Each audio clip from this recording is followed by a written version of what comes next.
As a responsible person with growing concerns for your privacy and personal liberty, you want to know where we're headed and what you can do about it. We ask the experts what you need to do to take prudent and responsible action to safeguard your family's wealth and well-being, and what basic first steps will help you to be aware and prepared. ReluctantPreppers.com. Welcome back, Reluctant Preppers. We have an important returning guest tonight. Craig Hemke, founder of the TF Metals Report, is here with us on Reluctant Preppers. We're glad to have you back, Craig. You're a commentator on the precious metals markets and the global economic situation. Thanks for joining us again here on Reluctant Preppers. Dunnigan, it's always a pleasure, and timing is right. I think we're set up for a rather interesting 2017. It's been a rather tumultuous end as we get near the end of 2016. We just came through a very contentious presidential debate and election cycle, and with the, for many people, a surprise result of the election of Donald Trump. And the market certainly had a cataclysmic reaction to that. There was a new historical record set. If you could touch base with us on what was the immediate fallout of the elections and what happened in the next 24 hours that had never happened before in history. It was pretty remarkable to watch. I sat on my sofa actually the night of the Brexit vote back on June the 23rd and watched what was almost indescribable, watching all of these markets trade all over the world. In anticipation of a similar event, I think the central banks and the big banks were more prepared this time if the election started to roil the markets the way it did. And boy, did we ever see some direct interventions. As we look at the stock market back on election day, it had the fourth largest intraday, one-day turnaround that we've ever had in the U.S. stock market. The previous three occasions fell back in 1987 and then twice in 2008. And market historians now look back on all three of those and see the clear fingerprints of the president's working group on financial markets, also known by the slang term Plunge Protection Team. If the Plunge Protection Team was associated with those other three turnarounds, then I guess why wouldn't we think that they were associated with the turnaround on election night and the next day? We also saw that day some incredible moves in the foreign exchange markets, but also in the U.S. bond market, treasury bond market. And that's the one that I think people have kind of overlooked and tried to ascribe, some rationale, some reasoning for why it moved the way it did. We had, the day after the election, the largest percentage one-day move ever in U.S. interest rates in the U.S. bond market, ever. I mean, this is about the biggest financial markets in the world, the U.S. bond market, and we had the largest one-day move ever. The day after the election, I speculated on my site at the time that this couldn't just simply be a change in asset allocation amongst global hedge funds. This had to, for a move of this size, it had to be some sovereign actors in play, and we've since found out that week there was massive dumping of treasuries by the Chinese and the Saudis. And we speculated on that at the time. Like I said, the data has proven it since that, that was really what was going on. And so what we had was this big move in interest rates that day. That was because the Chinese and the Saudis, in anticipation of maybe some changing diplomatic situation, decided to take matters in their own hands and begin to sell some of their foreign currency reserves held in treasuries. All of this, Dunnigan, just belays the point. I mean, we're setting up for what's going to be, I just think, a totally wildly unpredictable 2017. The message that's put out there in the mainstream media is that it's all going to be really simple. The Trump's going to be good for the stock market, interest rates are going to go up, and the dollar's going to get stronger, and it's just going to be this blissful euphoria of everybody getting rich. Usually, when there's a consensus, and this is an overwhelming consensus, when there's a consensus, it's wise instead to be a contrarian. And I suspect that 2017 is not going to play out as simply as many people are leading folks to believe. Well, also, you have spoken recently on what historically has happened when, for example, the Fed ratchets up interest rates at the end of the year. If that were to happen this year, can you tell us more about, remind people what happened the last time that occurred? Yeah, if we were to wind back a year, the Fed had promised that they were going to be raising interest rates in 2016. 2015. They never got around to it until we got all the way into the fourth quarter. December 16th last year at the Fed meeting in December is when they finally hiked rates. Well, the economy had already begun to slow in the third quarter and into the fourth quarter. And after that rate hike, if you think back to the first two quarters of this year, we limped along at 1.1% growth.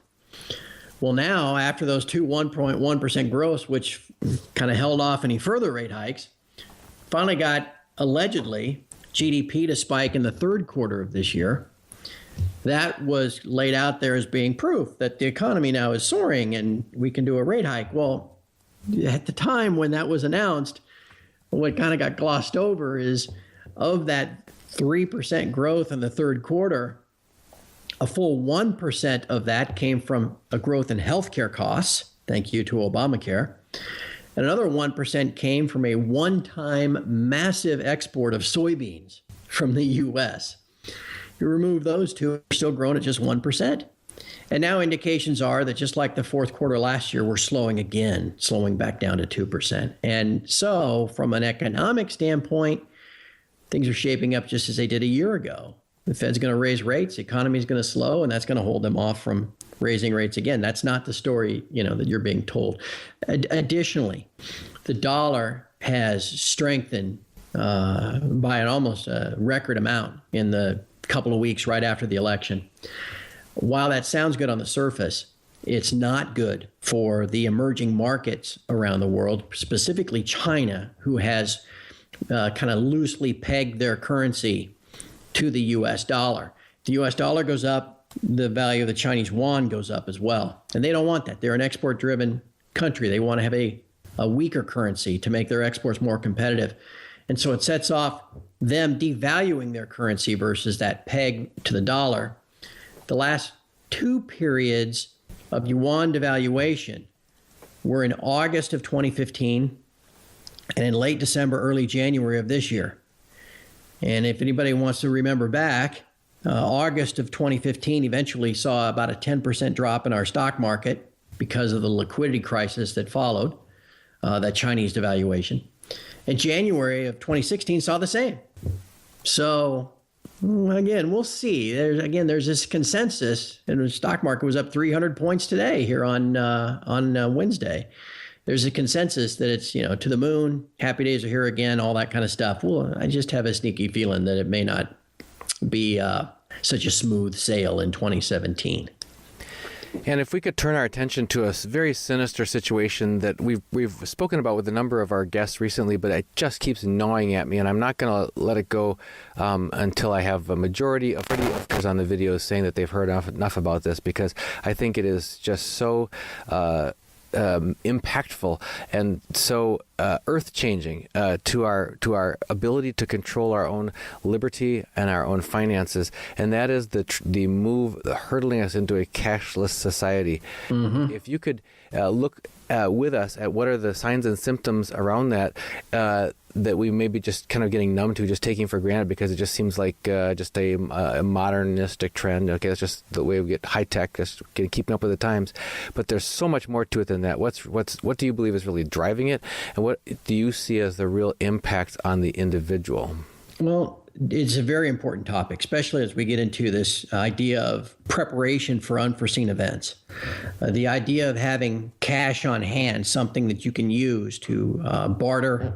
And this is what physical precious metal ownership is often used for as well, in the event that the ATMs don't work.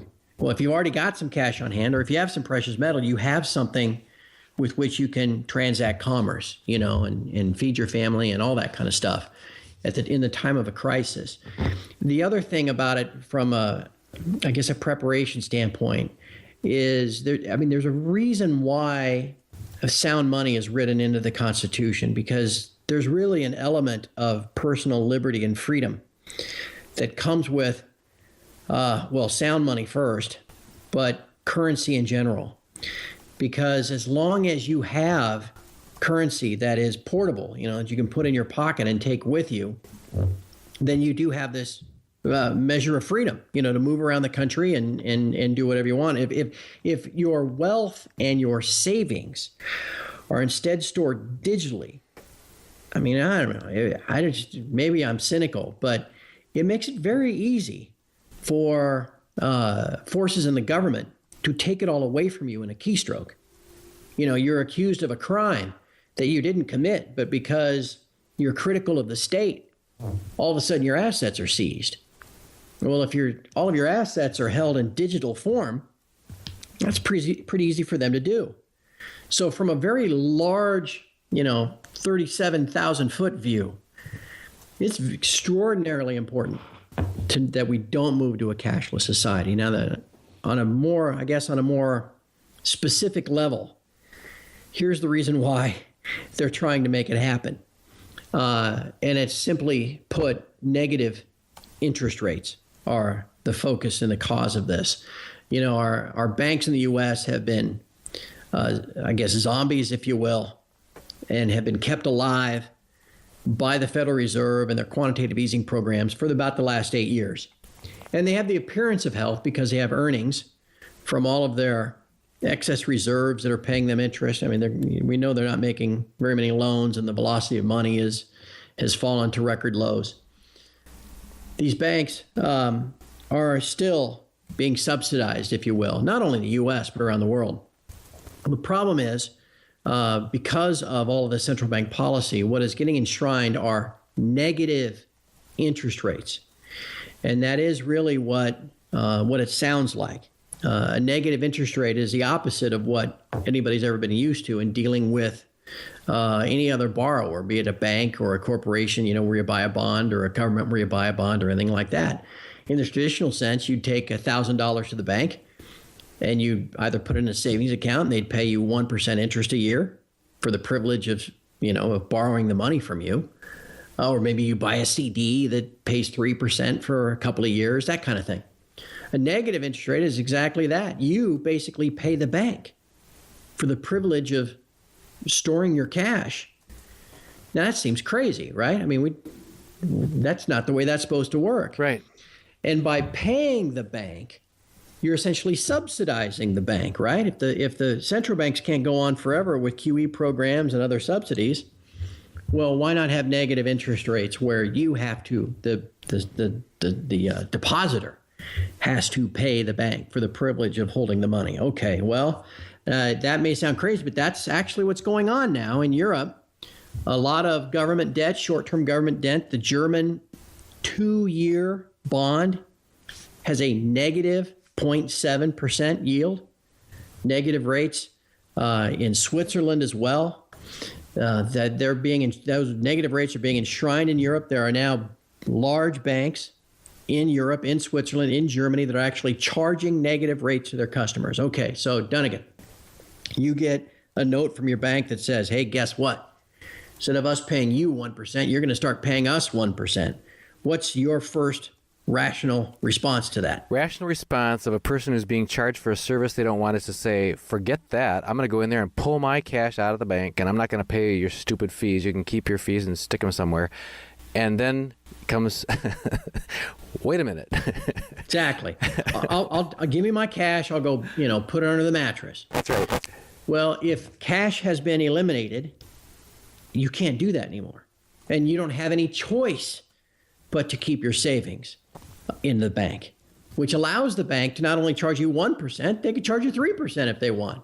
It's a forced bail-in rather than a bailout on the backs of the American consumer or whoever the people are that are these negative rates are being forced upon. This, like I said, is they're already getting this in Europe. It's coming here eventually as well. That's why these trial balloons are being floated by people like Larry Summers, used to be the Secretary of the Treasury. What do we even need cash for anyway? It's a nuisance. You can buy stuff by flashing your cell phone at the barista, that kind of stuff.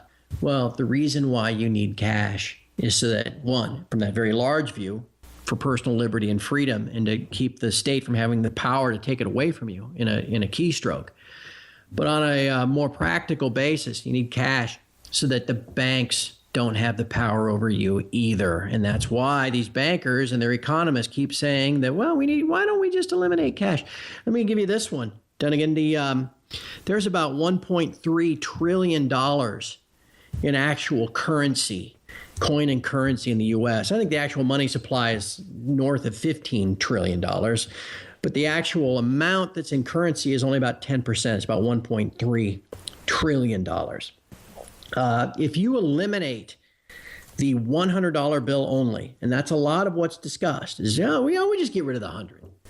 If you get rid of the $100 bill only, you eliminate about $650 billion of that $1.3 trillion, actually more than half, just by eliminating the $100 bill. Now, when you read these articles from these fuzzy-headed economists that say, well, the only people that use $100 bills anyway are bookies, and drug dealers and all these illicit, black market kind of things. Well, that's not true. If you say you had $20,000 in the bank and you got that letter and you said, well, the heck with this. You go march into your bank and say, I want my $20,000. Well, first, after you filled out a form and you're told by the bank manager that we don't have that much on hand. Right. Let's just say they did. $20,000 is 200 $100 bills. No problem. Oh, yeah, you could stuff those into your pockets, and it would look kind of funny, but you could get them in there. Well, it's 1,000 $20 bills. Now, that's a problem. Mm-hmm. I don't even want to do the math as to how many fives it is. Where are you going to store all that? And so that's why, at the more practical level, that is why there's this discussion about eliminating cash altogether. And then, again, don't even get me started on the possibility of why you need it. The possibility of these bank holidays like we've seen in Greece, India. Let's not even talk about Venezuela, where the banks have to close for 3 or 4 days because they're insolvent or whatever. And you can't get any money out of the ATM, or you can only get $40 out of the ATM. If you have I don't want to call it a personal stockpile, and you got to be real careful where you keep this stuff. If you've got a bunch of cash laying around, it needs to be in a safe, and bolted to the ground and all that kind of jazz. But if you did have some, could come in awful handy if there's ever civil unrest, societal, social unrest, natural disaster, all that kind of stuff. So, for all of the reasons that we discussed about why these economists and bankers want to eliminate cash, it's just a good idea to have some anyway in your preparation, just to have some on hand, just as you would anything else, your dry goods and everything else that folks are doing. I'm thinking of back at college when they were having us read Franz Kafka novels, where the farther you read into it, the more you feel like you're just caught in this bad dream where you can't reach out and really touch and hold on to anything. There's nothing solid. There's nothing you can count on. Nothing you can trust. You feel helpless and powerless and lost in this system, this maze that's bigger than you are. And I think about in a cashless society, you as a worker, you go to do your job, you give your life blood and in your time, your very life energy, and in return, rather than receiving something tangible in return, there's just this transfer that's out of your control and out of your hands that goes electronically, depositing these cashless numbers into your bank account, which is still outside you can't touch it, you can't hold it, you can't control it, you can't make, all the choices about it, and because it's not really yours. And then that gets back to the nature of the deposit itself. When we were young, we thought, the old thing was that's as good as money in the bank. Money in the bank was the saying. Yeah. But we're told that now with the banking regulations having changed, you don't even own that money anymore. It's not even yours. It was currency when you put it in there, but now you're just an unsecured creditor of the bank, and they're off using that for something else. And so it's completely, from the moment you put out the work, you never get the fruit of your labors back into your control. Your life is basically owned. It's like that old sad song about I owe my soul to the company store or whatever. You work all day, and all of your life's energy is is outside of your influence and outside of your control from that moment on. It's in the banks can stealth tax you on whatever they want. The government can, they can bail in, stealth tax you in whatever way they want. Yep. And you can't just go in and say, I'm taking my money, because there's right. And that you hit on it, Dunnigan. That's exactly why they are. Again, all you got to do is, anybody listening to us, just start noticing this now. Notice how many times you see on your Yahoo News roll or on the Drudge Report or wherever you go for news. I mean, it's almost every day now. There's some story about, the benefits of eliminating cash. And hey, you really want to, don't even get me started talking about the Book of Revelation. Needing the mark of the beast, right, to transact anything. You eliminate cash, and all of a sudden, you can't do anything without whatever the government says you got to have on you, a microchip in your hand or something. I mean, it all sounds crazy and sci-fi, but it's very much all within the realm of possibilities going forward. And this elimination of cash is something everybody needs to fight. So you mentioned holding on, going ahead and making small withdrawals and retaining a significant and perhaps a portion of cash in your own possession and keeping it safe. What else can people do in addition to that to take a significant portion of their wealth out of the banking system's control? Well, the key that we talk about at TF Metals Report, obviously, is the physical accumulation of gold and silver, not shares of an ETF, and not mining shares. Though it's kind of fun to talk about those every once in a while. But the real deal, the gold coins, the silver bars, all that stuff. We know that those two elements have been accepted as money for millennium, and they always will be. They are a store of value. Gold, if anything, always protects your purchasing power. And so it's logical to save in gold anyway, because as you said, you work, your savings are the accumulated, value of all of your work. And as long as you keep it in dollars, and as long as the Federal Reserve and the Department of the Treasuries are creating infinite amounts of new dollars, your stored work is being devalued by holding it in dollars. Now, I recognize you've got to continue to hold some, and people invest it and they hold dollars just because that's what's accepted as legal tender. But it is, far more logical and practical to instead try to save actually in precious metal instead, because the precious metal can't be printed. It can't be just summarily devalued by a central bank. So in my view, it's wise not only to have precious metal on hand just from a preparation standpoint, because you don't know, when some crisis is going to hit. It's also wise to save that way anyway, because gold protects your net worth and your purchasing power from all of this fiat money creation and devaluation. Well, Craig, if there's other aspects of this that people want to see your writing and your blog entries, your podcasts about, where can they find more? I tell you, Dunnigan, I just can't be more proud of the people on my site. I am the benefactor of a community of individuals that have entrusted me with this website, really. I built it, I run it, I pay the bills, all that kind of stuff. But the value of TF Metals Report is all the people there that are like-minded in a sense that we all recognize where we are in the world and the situation that is being forced upon us.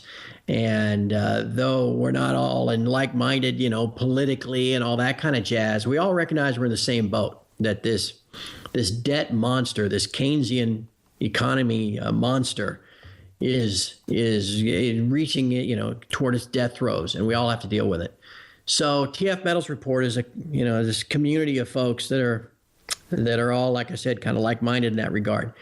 So it's a great site from a free standpoint, but there's also analysis that I provide every day, podcasts that I provide every day. That's $12 a month. So keeps the lights on, but it's not a deal breaker for a lot of folks either. I just encourage people to check it out. It's like I said, the community aspect of it is the best part, and it's tfmetalsreport.com. Well, Craig Hemke, founder of tfmetalsreport.com, always appreciate you joining us here on Reluctant Preppers, and we'd love to have you back again sometime soon. Thank you, Dunnigan. Yeah, let's shoot for 2017. It's going to be, I think, a wildly unpredictable year. We'll be glad to have you along helping us interpret the bumps in the road. So thanks, Craig. My pleasure.